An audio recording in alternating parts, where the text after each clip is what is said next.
Ko ngā rangatira ā-iwi me te kaunihera Māori o Aotearoa ētahi rōpū, e tū māro hitarari ana I runga I te whakaaro me toka te tiriti o Waitangi ki roto I te ture Hokorawa.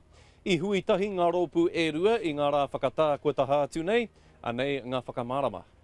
Ko tākuta Ranginui Walker, tētahi o ngā rangatira ā-iwi I huitahi ki te kōrero mō ngā take nui o te wākia ngai Māori. Kātahi ka tū ngā pihi o te tokomaha ki te hiahia a John Key kia ukuia te hiringa tiriti ki roto I te ture Hokorawa. Kai te kotiti tēnā mai, koe na noi o te kōrero mō tēnā ahuatanga.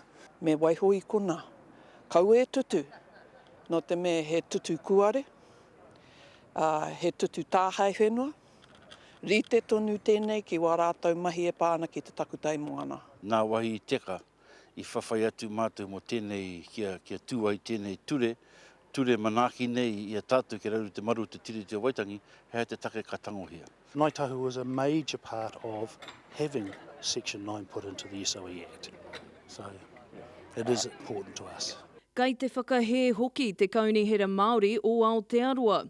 Nā te prehetini, nā tā kere amarātima, te heringa tiriti I toka ki rō ture I te tau 80 māiwa.